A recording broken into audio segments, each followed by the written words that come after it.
Hello, this is Yaro Stark, and welcome to an Entrepreneur's Journey podcast interview. Today on the line, I have Courtney Tuttle, or Court for short, who I recently came in touch with through private coaching. I was actually quite surprised when I got an email that Court had booked a session with me, because I've known Court as a quite established internet marketer, so I didn't really realize he would need coaching, but everyone who does something online, we all benefit from coaching, me included. So we had a great discussion, and then I got to know more of Court's background. I think it's an amazing story, and I'm looking forward to digging deeper in this interview. So Court, thank you for joining me. Well, thanks for having me, and thanks for the coaching. It was awesome to talk to you. So thank you. So we were just talking before we started this call about coming up with a claim to fame to tell people about why they should hear your story. The thing for me that sticks out the most is you told me you've made at least $200,000 a year for the last 4 years through what you do online. That's some pretty consistent results. So, you're not launch based, you're not hitting on fads that come and go, or maybe you are, but you're very good at keeping on top of them. So let's really look at all this. Now, I've known you primarily for the Keyword Academy. That was the one thing I definitely remember your name being attached to. Yep. So obviously you're a keywords guy, and I'd love to dig into that because that's not a strong point for me. But let's get to that when we reach that point in your story. Court, where did your business background begin? You know what? It was all an accident. So here's how it started. So this was back in '04. Back in '04, I was just working.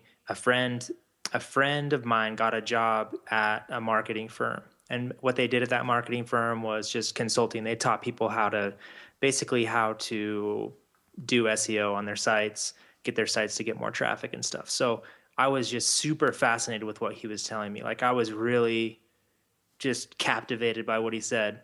So, and he had no idea what he was doing, but he was just telling me basically what they were trying to do as a company. And I wanted to work there. And so just through talking to him, like seriously, 2 days later, I had an interview, and I got hired. What was your background though to be interviewed? I had I had no business being there. Seriously, like So I what was were you just doing? so intrigued. I was working at Radio Shack. Okay, so you were doing retail. Yeah, I was making $9 an hour. Awesome. So, okay, prior to even Radio Shack, was there any business experience in your past? Like, had you done anything? No. So you're completely. Well, I mean, I've always been the type that, if I have a job, I kind of go all the way. I work hard at everything. I try to get as knowledgeable as I can on the stuff that I'm working on. So I was always a good employee, but I had no I didn't finish college. I didn't have a cool job. Like, I really wasn't doing a whole lot, but when he told me about it, I was just super interested, like immediately captivated by what he was doing. So I had no business being in the interview. Wow. Okay. But how do you get an interview? Because I'm a Radio Shack guy. And what are they hiring you to do with this new company? Was it SEO? they were hiring, basically I came on because I did get hired miraculously. So basically what happened was I came on as like a junior member of a team that was teaching people how to do SEO. So it was a long process of me, learning how to do everything that was needed for me to be able to actually teach a person on my own. So at first I was just a junior member of this team, and then, eventually I started moving up. So yeah, I was there for a couple of years. What was the company? Was it like a company selling SEO services or educating people on SEO? And we should say this is search engine optimization, so how to get traffic to websites from sites like Google for the absolute beginners here. Yeah, exactly. Amazing. You came into that with no background. So what was that company doing? So we were doing SEO consulting. So you got hired as an SEO consultant without any background in SEO. Yes. Yeah. You must be a smooth talker or something in interviews, Cord. You know what? Like, I think timing was just right. Like, I had a friend, I had an in, and I was just like, I basically just convinced him like that I was the best employee at every job I've ever had. And I just sold him on the long term, like, I will own this if you give me a shot at it. And they did. So, And did you own and it? I did. Yeah. I did really well there. So I moved up really fast. Before long, I was the managing consultant. So I was the top consultant at the company. And I was only there for 2 years. So this happened really quickly. What did you learn exactly, Court? And how did you get so good so fast? You know what? Like honestly, they weren't that great at what they were doing. So I learned how they were doing keyword research. I learned how they were doing link building, how they were, you know, how they were structuring web pages and all that. But I was so consumed with how that stuff worked.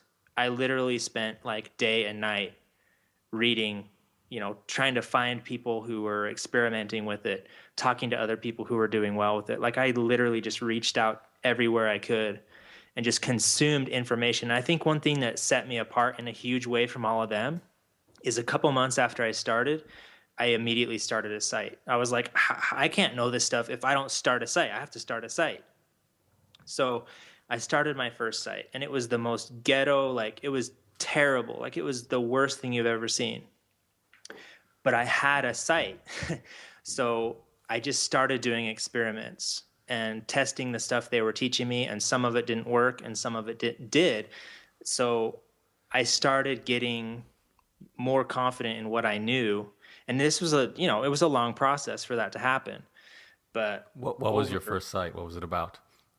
it was a cell phone review site. So did you do like WordPress and started writing content? I didn't. I actually learned HTML in the process of doing this. So my first site was just static HTML pages. Wow. So you came from nothing, taught yourself HTML, and then taught yourself all these link building techniques and keyword techniques, and did it on a cell phone site. Yeah. Yep. Which you, I interrupted you there. Did you write the content yourself, or? I did. So yeah. So because of my background at Radio Shack, I was super up to speed on phones, like really, really up to speed on phones. So I figured, you know what? I can do a better job than anybody doing this. So I just started reviewing phones based on what I already knew about phones. So Did it work? it did, so I got that first site that I ever created, I got it up to about around 5,000 per month in revenue, which, it was all profit. I didn't have any expenses. So it did work. How did you do this? Take us through the process. So you set up the site yourself. What did you do next? Yeah. So basically I monetized back then with Yahoo Publisher Network ads. Okay. Just like Pride ads. AdSense, was that available AdSense, yet? and I did AdSense first. Okay. Someone I knew said, hey, try Yahoo because Yahoo pays more. And I tried it, and immediately back then, this was like 05, maybe 06. Back then, Yahoo was paying way more because they were trying to get theirs started. And yeah, I mean, it like doubled up my revenue overnight. So yeah, it was Yahoo Publisher Network. Okay, so it was basically advertising on the site, but how did you get the traffic? SEO. Yeah, so my strategy was when I, and this remains my strategy in a lot of ways today. So I try to find keyword phrases that not very many people are trying to use.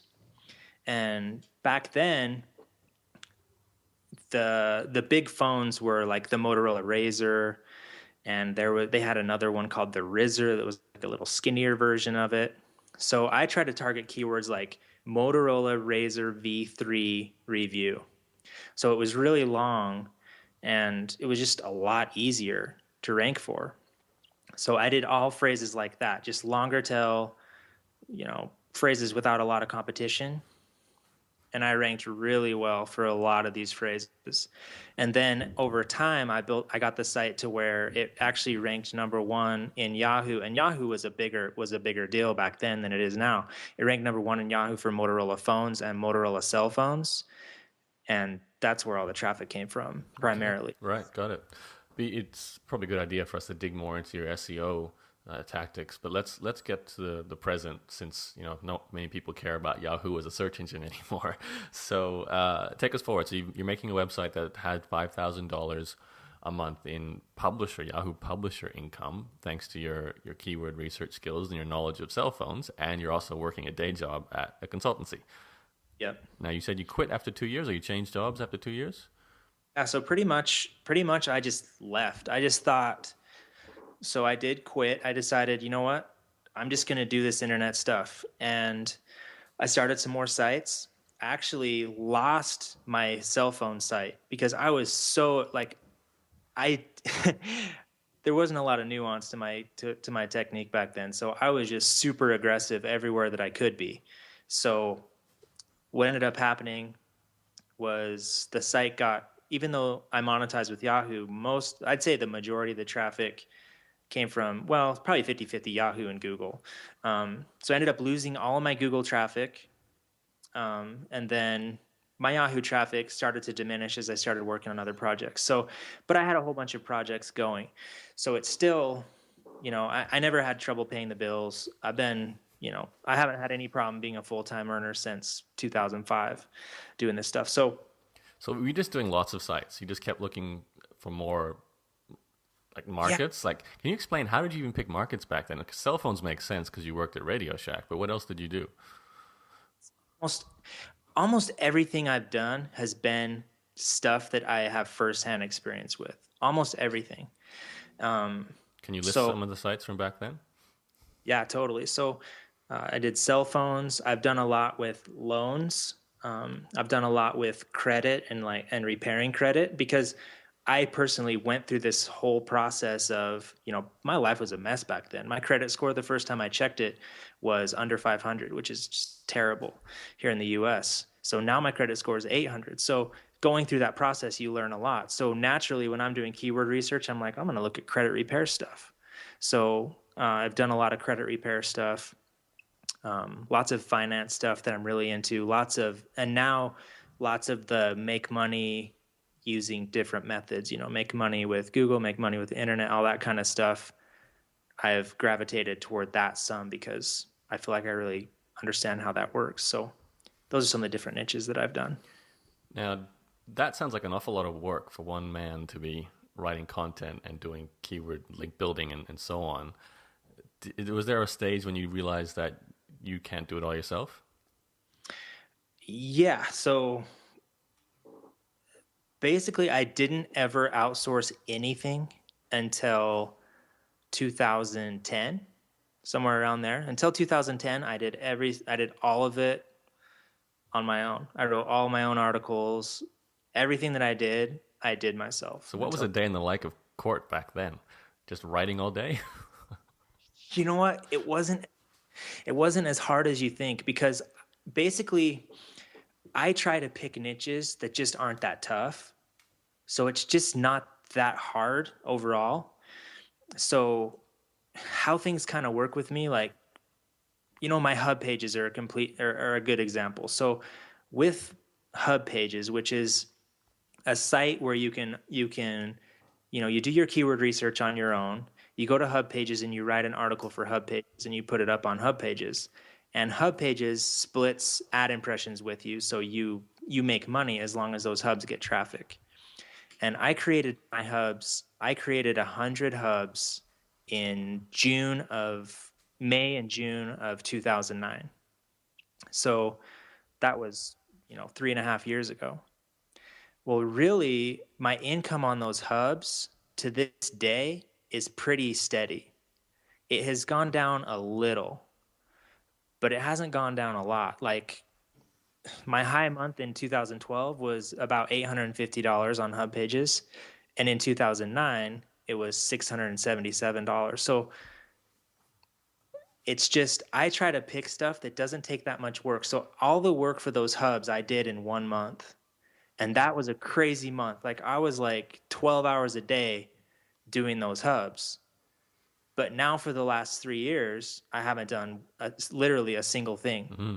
And that's consistent income too. Amazing. So when you say hubs, I'm assuming you mean hubpages.com, and it's their platform. You just have to submit the content, right? That's exactly right. Now, if you're doing 100 hub pages, is a hub page one article, or is it actually lots of articles?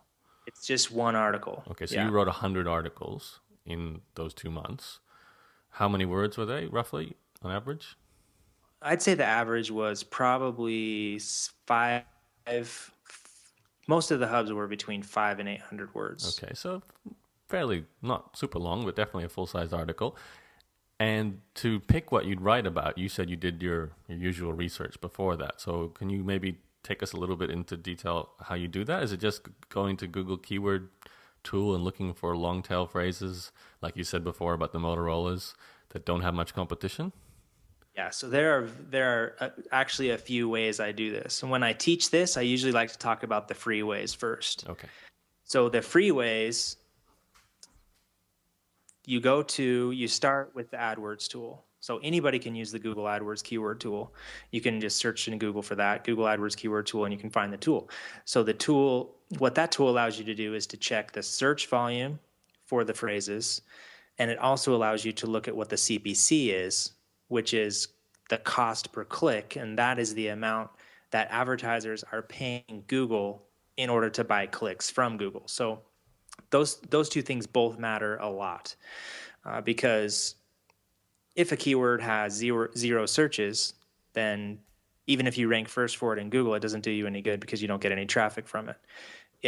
Even if a keyword has 100,000 searches, if the CPC is 0, then even if you can get traffic to your your web page, whether that's site of yours or hub pages or wherever that is, if people click on it, it just doesn't pay you anything. So both searches and CPC matter. So what I look for are phrases that have both. And I actually have, this is kind of complicated, but I have a system that I use to estimate how much I think I can make if I can rank for a specific keyword phrase. And this is how that works. So I take the searches. So let's say the number is 1,000 searches per month. Then I assume if I rank first in Google, I can get 25% of that. So I assume that I can get 250 searches. And with every keyword, that's different. And I know that, and that's fine. But I'm just trying to make a rough estimate of what I think I can make so that I can compare a phrase to different phrases. So I take that 1,000 searches and I multiply that by 0.25 to get 250. And that's how many visitors I think I can get. Now, I think I can get, on average, 5% of those visitors to click on an ad. So I multiply that by 0.05 to figure out, to account for that. Only 5% will click an ad, even if I can get them all to the page.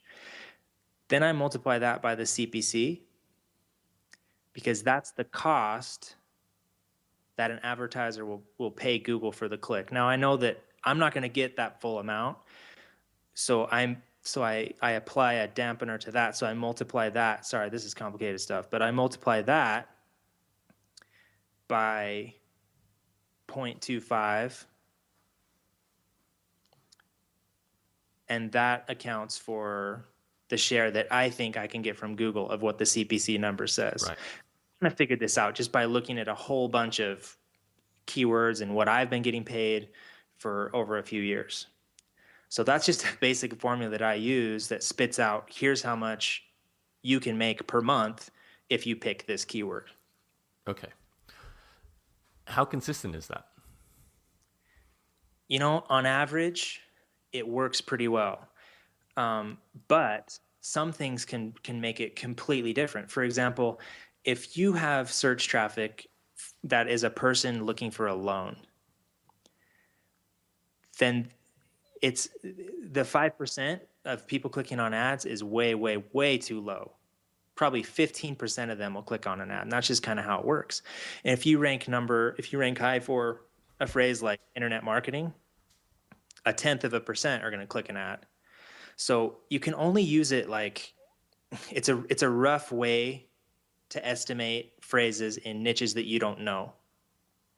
So, but if I'm working in a niche that I know, like finance niches, I have a really good idea of what kind of CTR I can get. So I'll change that in my formula to account for that. Interesting. So I guess some of this is a bit of just psychology behind what you think people are actively or more actively clicking on. and showing interesting, because it's interesting for you to say that people will very rarely click on internet marketing as a phrase, where they will click on, like you said, with the loans and so forth, where to an average person that you think internet marketing is a hot phrase. Everyone wants to learn how to do internet marketing to build websites to make money, right? That's what you would think. But I actually, so one of my sites ranked first in Google for internet marketing for a while, and it was great traffic, but they don't click ads ever, because it's that this is people like you and me. We don't click on AdSense ads. Mm, We know what they are. We know that we can get a more relevant result by clicking on the organic listings in Google. So we just don't click those ads, the paid ads. So even if I see an ad on a site that's, on an ad in our niches, like if I was on your site looking at Google ads, I'd probably never click one. right. And that's why that number is so low. If a person found you searching for internet marketing, they're just a more educated person, in my experience, when I ranked for that. So Okay. Now, I don't want to get too bogged down in the details of all this process, because it's probably something that's better taught through visual means as well. And I'm assuming you have plenty of tutorials actually, Court. So, is there a place that if people really want to see what you just talked about more visually, they can go and check out? yeah, so they can just look at the free report that's on the Keyword Academy. Okay. So homepage of the keywordacademy.com, download the free report. It will show you. I do screenshots and stuff, so you can actually see how that process. thekeywordacademy.com. Yes. Okay, so we'll have to mention that again at the end, but that's a place you can head to right now if you're interested in watching Court go through this process, which is, quite, like, for me, that bores the crap out of me, to be absolutely honest. I like to sit there and think of something I'm interested in, write about it, and not have to go through this sort of keyword research process. Now, I know you're a bit like that too, Court. Like you like the creative process, but you seem to have mixed in a little bit of a statistician here, a mathematics kind of guy, or at least a guy who cares about his numbers to make this work financially. Now, how important do you think that is, especially for someone completely new who wants to set up a website that makes money? Way. It's a faster, like, for you to get to where you made $1, it's much, much faster. It's just, and it's much, much faster because you can start out by picking a really easy niche. And, making sure the niche is easy is a completely different topic. And we'll leave that for what's in the free report. But if you can pick a niche that's really easy, making that first $1, that first $10, that first $100 is just so much easier. Mm-hmm. So, and when you say easy, you just mean that there's not much competition, but there are enough people searching that you can hit these phrases and get into the top 1, 2, or 3 position in a Google search result for that phrase.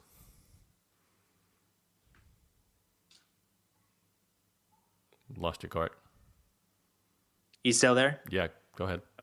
Yeah, so that's exactly right. So I want a phrase that I think has value. People are searching for it. It has a decent CPC. And then I'll actually go to Google and look at the competition. I'll search and I'll just see who's there, and I'll pick the ones that are easy. So if I think I can get to the top 3 with a minimal amount of work, that's kind of ideal. And that's what I teach people to do too. Okay, so how much of this is the way you've made this $200,000 a year for the last 4 years? Like, what percentage of it is this setting up niche websites? Oh, that's a good question. Well, so this is responsible really for all of the revenue I have, with a few exceptions. Even on the Keyword Academy, where I basically teach people how to do this, almost all of my traffic comes from doing this. So I try to pick easy phrases and I target them with blog posts, and I try to make just incredibly useful, detailed blog posts. And then I bring people in and they look at my free report, download the free report. And then, there's obviously more stuff involved. Like getting a person to make a purchase is a completely different thing.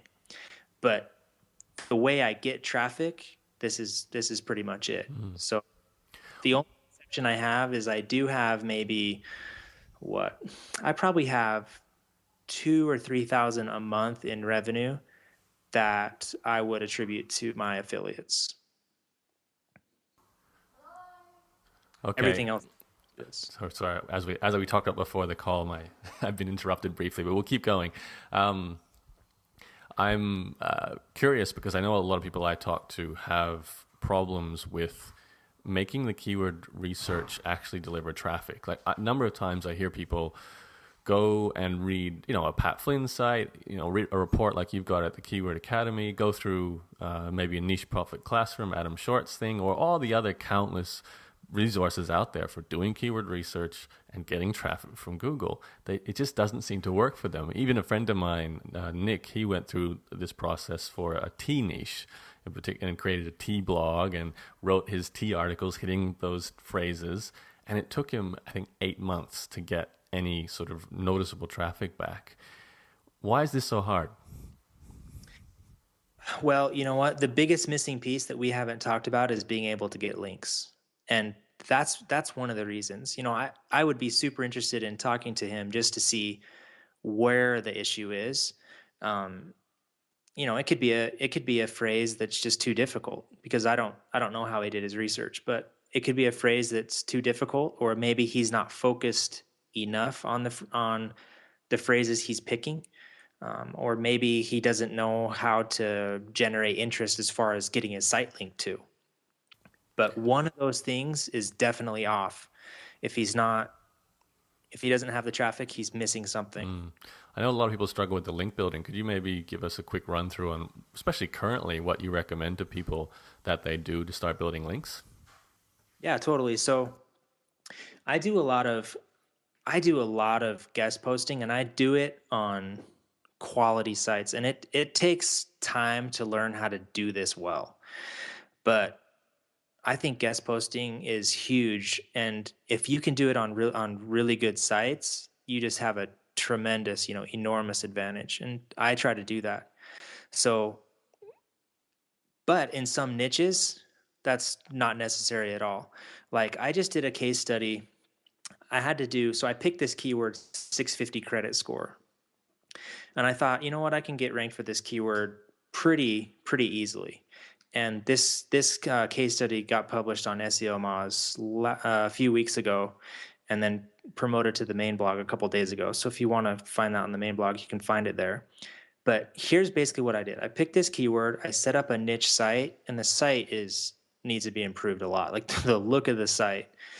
But I went out, I did 13 guest posts. So that's no joke. Like most people would probably not do that, 13 guest posts. Yeah, that's a lot. But that's all it took. So now the site ranks number 2 in Google. I did all that work in about a week. Now the site ranks number 2 in Google. So it gets traffic from the phrase 650 credit score and from a whole bunch of related keywords. And that, it's not a ton of income, but it's a really good start. Just with AdSense, it's on pace to do over 100 a month. And then I'm going to be working on improving the monetization of the site by looking at, credit card offers, because people are going to be they want credit cards, they want loans. The people that find that site will naturally, if they search for that phrase, they're naturally looking for something, either a loan or they're looking to improve their credit score. So that's what I try to do. But it took in that example 13 guest posts, which most people wouldn't do that work. But it's not like it takes a year's worth of work to build up to $100 a month. Like I did that all in a couple of weeks, and it within 2 months. How hard, I'm curious, with the 13 guest posts? Like there's 13 articles you have to write. So I'm thinking almost at least 10,000 words of content there. And then the actual process of securing the places to put the guest posts. Do you have a system for that? I do. So I started by, I think that the titles of the guest posts matter quite a bit. So I did the titles myself, and the titles I used I used titles like, okay, I'm trying to rank for 650 credit score. So I used titles like how to improve your credit score from 650 to 800. And so I do the titles, and I did all titles like that. And then I actually went to Text Broker and I outsourced the articles. Then when I got the articles back, then I was the editor of the articles instead of writing the articles, I became the editor. So I went in, made changes, added formatting, added bullets, added my own personal touch. And I've been through that process myself. So I was familiar with how that worked, like how the credit score improvement worked. So it really wasn't that long of a process just because I outsourced the articles and then I improved them. For me, I've found that that's much easier than creating the whole thing from scratch. So the outsourcing, what was the site you said? Textbroker.com, yeah. Textbroker.com, and that's an article writing service. I wouldn't recommend just buying their articles and using them, out of the box. Mm-hmm. You won't get a level of quality that would be, make me comfortable.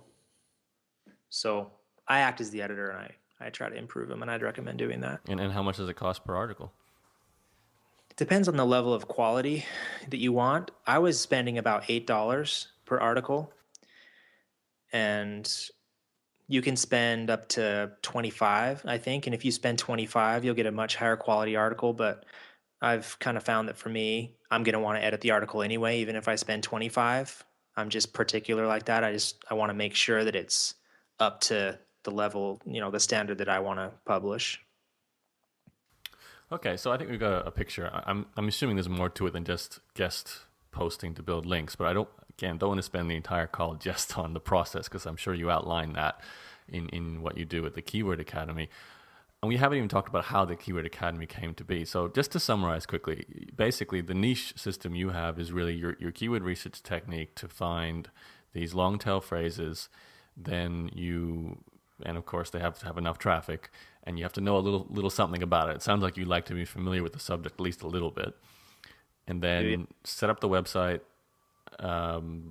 get some content written to target those key phrases, and then get some content written to use as guest posts to bring some links back to the site. And then I'm sure you've got things like social media, and like you submitted your site to SEO Moz or case study, so that's another thing you can do to build traffic in your space. And no doubt there's countless things like that you can do to build links as well. Yeah, absolutely. And then you get to the 1, 2, or 3 result in Google, and you start making $100 a month from the AdSense ads on your site, which I'm sure you also have a system for where best to place the ads and all that sort of thing as well. So there's layers to this, which can't be discussed in a 1-hour interview. Is that a good summary, though, of what you do? Good summary, yeah. Okay, so can we maybe just get back on track with your story then? This is the system you built starting, it sounds like, at that job you first had, and then with your cell phone site, and then leaving the job and doing your own bunch of different websites on different subjects. When did the Keyword Academy get created? That's a really good question. So here's what happened. So when I left my job, I started working basically from home, and that completely blew the minds of so many of my friends, because that was back in '06, and back then that just wasn't normal. Now it's really different, and a lot more people are doing this kind of thing. But back then it was, my friends are like, "What the heck are you doing?" So I started teaching them. How to do this, and it started by. This is why I say my career is kind of an accident, because it started by I had meetups. We had a projector in my house. I had roommates. We had a projector, and we had meetups at my house where I would teach them this basic stuff. Here's how you do keyword research. Here's how you design web pages. Here's how you do on-page SEO. Here's how you get links. And people would come over, and they just loved this stuff. Was that just for fun? You were just helping your friends? Yeah, I was just helping my friends, and so many of them started sites, and some of them are still doing this stuff today. Some of them are doing it full time even. So it grew to where it got out of hand. Like it grew to where new people kept wanting to come, but we were talking about stuff that was further on, down the line. So it didn't work for that long. And I thought, you know what am I doing? Like, I just need to put all this stuff online so I don't have to teach this. So I started doing that. And the first site that I started was CourtneyTuttle.com. So my name, CourtneyTuttle.com, which that site doesn't exist anymore. But that's where it all started. So I started teaching all that stuff online. And all my friends came to that site at first. So when people asked me, I said, oh, yeah, this is where you find it. It's CourtneyTuttle.com. So that site kind of took off. And before too long, it took off online too. And people were just into these ideas, and people were starting sites and, trying to make it happen. So basically a year or two after I started that, then I decided, you know what? I'm going to create a membership site and teach people how to do this. So that's where the Keyword Academy came to be. It was just an extension of CourtneyTuttle.com. It was just more, it was basically just a different format. I thought, you know what? People really need to see video. They need to see me work. They need to see my screen. I want to show them how I'm doing this, but I don't necessarily want to do that for free. And my site, CourtneyTuttle.com, wasn't monetizing that well. I was selling direct ads, and that was, it was kind of working. I was making a couple thousand a month, but it just wasn't enough to justify the amount of effort I put into it. So I was like, you know what? I'm going to create a membership site. So I did, and that was the Keyword Academy, and that's where it started. Court, so with the Keyword Academy, what did you know about in terms of running a membership site? It sounds like you're quite technical, so you were capable of building websites by then for sure, and you were teaching people, so you knew how to teach. But changing this to protected membership area, online video, there's a lot of components there that's actually quite difficult to do, and it really stumps people with setting up a membership site. So how did you go with all that? Yeah, so I actually took on a partner, which if I could do it again, I wouldn't do that again. But that's what I did. So I took on a partner, and he headed that up. He hired a programmer, so we had a programmer who helped us put all that together. And that was just the kind of thing that I could have done by myself. My biggest concern in starting a membership site was I don't know how to sell stuff. So my partner was a big time sales guy. So that was the main reason why I decided to partner with him. But he took care of the setup for me. If I could go back, I just would have done it myself because I could have, or I would have just hired a freelancer to do it. That's probably what I would do now, is I would hire a freelancer to set it up for me. But as far as just setting up the site itself, it wasn't that hard. I used WordPress for the members area. I used BBPress for the forum, and I used wish lists to protect it. And yeah, if I started a membership site today, I would just hire a freelancer to put it together for me and build all those bits. And if I absolutely had to, I could do it myself. It would just take so much time. I just wouldn't want to. Okay. All right. Well, thank you for giving us the tools there too. I was going to ask you that. So BBPress for the forum, for community, wish list to actually protect WordPress as a membership area, and WordPress itself to house the content. Quite simple. So you said marketing wasn't the sort of thing you're strong at. Was it an instant success with the Keyword Academy, or because you said you used your own SEO skills to bring traffic to that site earlier in the interview as well. So how did it grow? Because I think if we talked before, what was the top number of members you had at its peak? The top was about 1,700 members. Paying how much per month? Paying $33. Well, some of the members actually paid $29. So we have two levels. We have 29 and 33. And the vast majority is on 33, but some are on 29. Mm-hmm. Yeah, so you had a very successful membership site. So how did it grow? It worked right away. Like, I had a good following on CourtneyTuttle.com. So when I launched it officially, it worked really well. And when we launched the Keyword Academy, we didn't launch at $33 a month. We decided we were going to try to make the cost of the program $1,000. I think it was $997. Wow. And in the first, I want to say, I can't remember the exact numbers. I wish I had these in front of me, but we sold about 28, 29, something like that accounts the first day that we launched. So we sold quite a few the first day that we launched. And that's an amazing success. So Can I ask you, maybe going back to CourtneyTuttle.com then, what was, like, you had this audience ready to go when it came to launching your membership site. Was that just a case of doing what you always do over a period of time to build your audience? You know what? That was much closer to what you do. Like, so I feel like I did everything on that site because I know how niche SEO works, and I did that. I tried to get into niches where I thought I could get the site ranked, and the site did rank really, really well. But it was also a huge experiment for me because I wanted to rank for bigger terms. This is like something I had never done before that site. So I thought, you know what? I'm just going to pick the biggest one I can think of, and that one is internet marketing. I'm going to figure out how to rank for that. And to rank for that, it took so much more because, the people that rank for that are out of control. So everything, like I guest posted, and I tried to guest post on the biggest sites that I knew of at the time, which were, I guess, posted on like ProBlogger. I guess posted on John Chow. Where else? I'm trying to think. I just tried to get out. I guess posted on Mahone, which was, I think they were in the top 3 for internet marketing. So yeah, all these big blogs. And You know what, Courtney, now that you mention all this, I'm beginning to remember when I used to search for the phrase internet marketing blog, which is one of the phrases I went after for a while.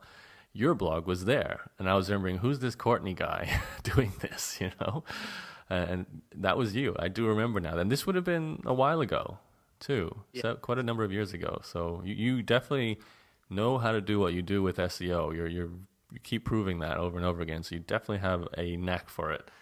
I think this was like in '09. Right. So And I did everything. I was networking. I was making friends with other people. I was guest posting. What else did I do? I would do free SEO consults on sites in exchange for an optimized by Court's Internet Marketing School link. So just stuff like that, I just did everything I could to get traffic. I had traffic from forums. I had traffic from my friends. I had traffic from everywhere you can get it. I was just out there everywhere I could possibly get on that site. And that was the first time I'd ever done that. But I knew I had to be able to rank for that term, and also just to be able to grow the site as big as I could. So I really had a varied approach. It was pretty different from what I try to do with little niches. you've done both then. You've been a niche marketer as well as a going deep blogger sort of scenario. Yeah. Now, meanwhile, all those niche sites you'd built, they were making money, right? While you were doing all this work on CourtneyTuttle.com? They were, yeah.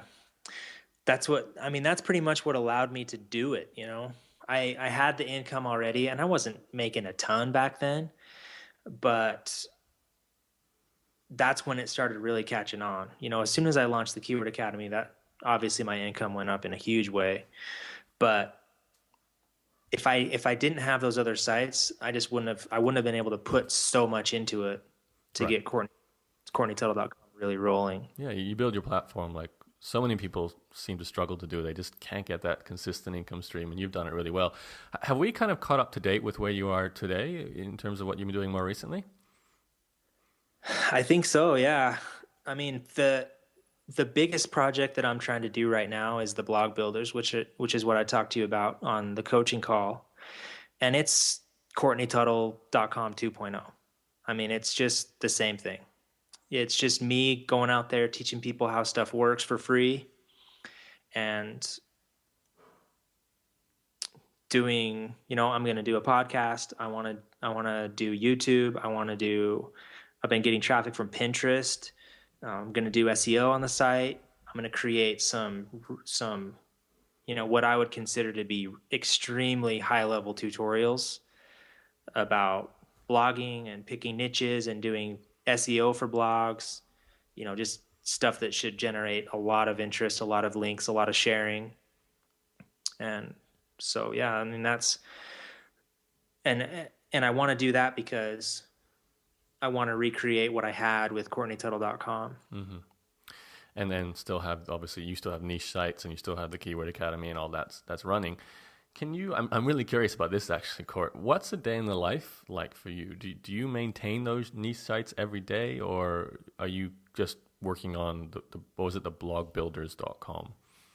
Yeah, that's a really good question. So since I have the membership site, the Keyword Academy, I spend quite a bit of time in there supporting, just answering questions in the forum, answering emails from members, helping members with their. So we actually have members that do niche case studies inside the Keyword Academy, because we're always trying to figure out new things. We're trying to figure out, how to get traffic from YouTube, how links from YouTube affect your SEO, just all kinds of stuff like that. We're always just constantly trying to figure this stuff out.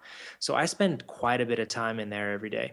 Um, then, yeah, on top of that, I spend a lot with the blog builders. I do like a Google Hangout with two really high level bloggers that have insane traffic, like way more traffic than I have. We do these Hangouts. We do, I'm also creating ebooks. I'm creating some books for Kindle right now. So like a day for me is very diverse. I'm working really hard right now, probably harder than I ever have, and that's mainly because I bought out my partner on the Keyword Academy on December 31st. So that's been about 3 weeks ago, and that's increased my workload a lot. So yeah, my day is I can do everything from answering questions in my forum to picking new niches to writing guest posts to being an editor for other guest posts, to creating stuff for, like, I just put up a guest post on SEO Moz, and that took a lot of time to prepare something that would be high level enough for them. So, man, like every day is different, but I'm just constantly trying to, you know, pick projects that I know will make money. So it's kind of a long answer, but that's kind of how it goes. Yeah, and you didn't mention your niche sites anywhere in that. So are they just autopilot right now? They really are. I mean, that's what I try to do. I try to pick niches that'll be easy, and if they're easy, then I don't have to do a lot for them. Um, they can slide eventually. If other people come in and create better resources that get linked to a lot, then your niche site's going to slide. And if that happens, then you have to go in and improve it. And I do that, but I do it on a as needed basis. So if I have a niche site that's just doing really well and it's the one that's getting linked to in that niche, then it's probably going to stay there for a really, really long time. And that's why I have these projects that have just been cranking for 4 years, because if someone does a search for that and your site is the one that's getting linked to naturally in forums and everywhere else that people's talking about those subjects, then it's going to last for a really long time until someone creates a resource that's much, much better than yours and starts to get those links that you used to get. Now, probably a good time to start wrapping this up, Court. Now, I am curious, and I'm sure people listening want to know this too. Can you give us a rough breakdown today of what income streams you do have? The obvious ones are the Keyword Academy membership and AdSense income from your niche sites. Are there any others? Yeah. So I have AdSense is actually not that big of a revenue stream for me anymore because I'm constantly trying to get away from it. So I much prefer affiliate offers. So an affiliate offers is a really really big income stream for me too, because for me, this is how I see it. AdSense is the starting point, but then once traffic comes to that page, there's almost always a better way.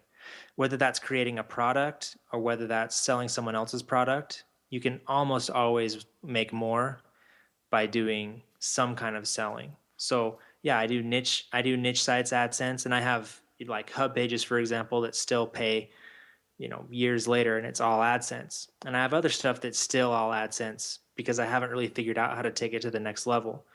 But then the next revenue stream for me is using niche SEO to sell affiliate products. And that's one of my most preferred ways of doing it right there.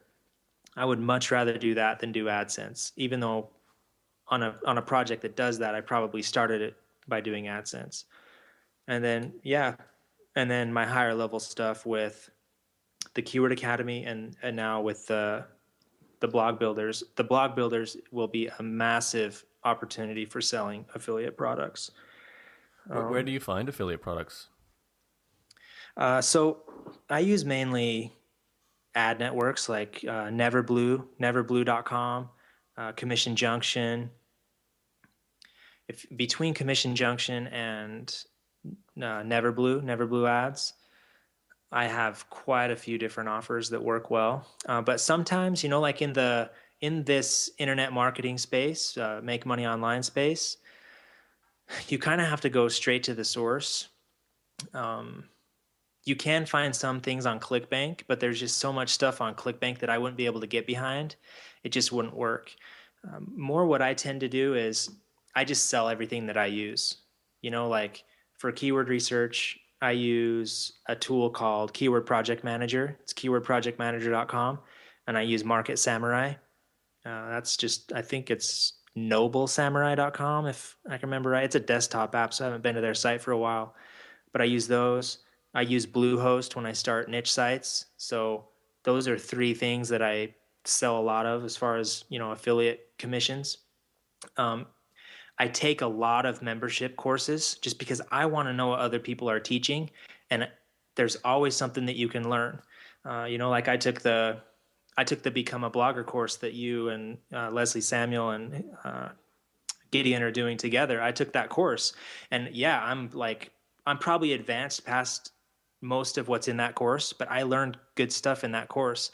So I will, this happened just recently. So that's just one more thing that I can sell, and I don't usually sell stuff that I don't use. So that's kind of how it works for me. Like I'm always taking courses, trying to learn new things. I'm using tools, and those are the best opportunities to sell because it's the stuff I use. So that's how I do it. With Neverblue and Commission Junction, those are good places for what kind of offers? The ones you mentioned are all sort of make money online type related products, but you have things in debt and refinancing, and I'm assuming a few other different niches. Is that where you get the affiliate offers for those things? So Commission Junction is really important for me for that world, especially for finance offers, for loans, for credit cards, and they really have a ton of stuff. I mean, they have so many offers that you could look through. And Neverblue is kind of the same thing. To be honest, like Neverblue isn't my favorite. I would say they're more, they lean towards more like the ClickBank, where they've got a lot of information things that just really aren't that great. And so there's stuff there that I don't like, but they have, Discover Card, the credit card company. Neverblue has the Discover Card offer. So, that's where you go to get it. So they kind of both just have everything. So if you want to sign in on commissionjunction.com, then you'll see so many offers. Like it gives you lots of ideas for stuff you could market, for niches you might want to get into. So it's a pretty good place to go. Which leads me into, I think will be our last question. Never say never. The person listening to this, like hearing your story now, Court, you kind of stumbled into this with a friend who was doing a job that you liked the sound of, and then managed to get the same job, which has led you down this entire path. And who knew it? But you happen to be really good at it too. Like you probably didn't see that coming, but it happens to be a really great way to leverage your skills too. You've managed to make a really nice double six-figure income for 4 years now as a result of it. So, fantastic. And I'm hesitant to sort of, you can't teach people how to stumble into something like that the way you did it. But if there's a person listening to this who hasn't ever made a niche site that made money, or maybe has tried to make niche sites that make money, do you still recommend that is the best entry point, starting point for a new person looking to build an online income?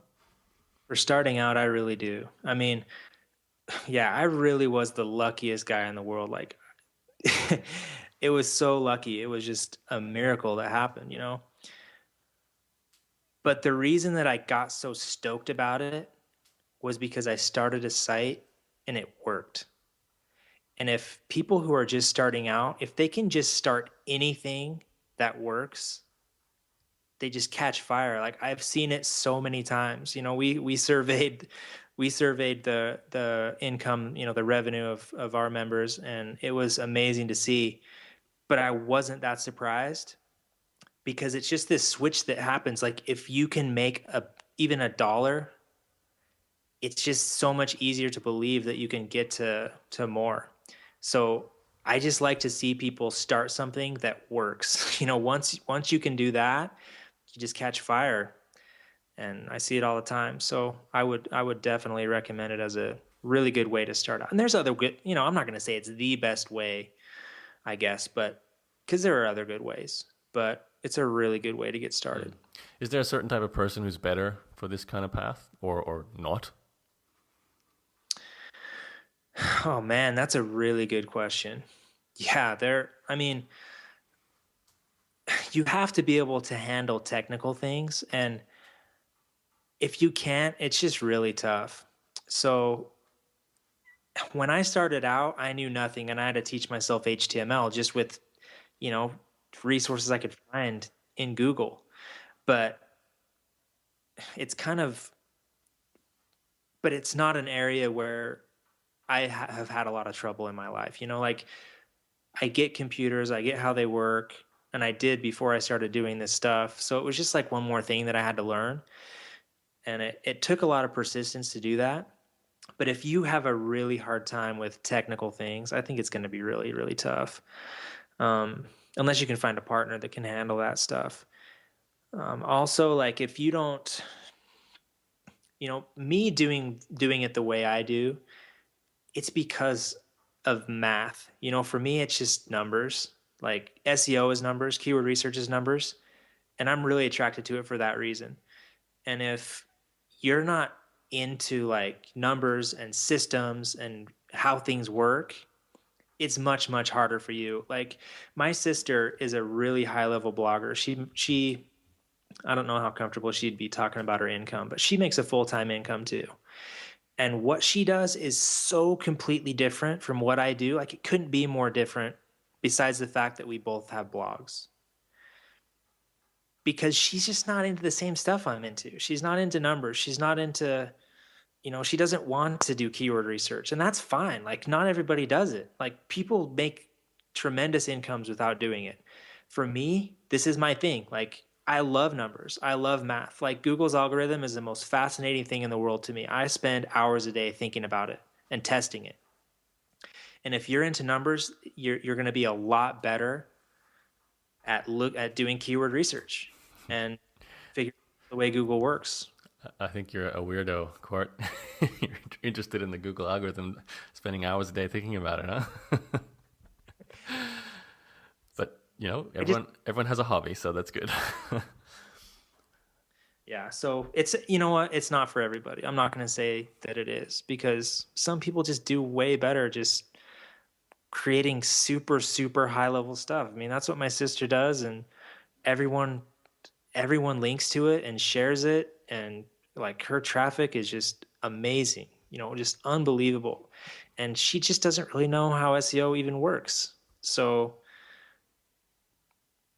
you know, there really are two tribes. And It's great. Isn't that the great thing about blogs? They can be used as a platform for small niche sites, which is all about keywords and numbers, or going deeper in one subject where SEO happens without the person really trying, like your sister. And what's her topic, by the way?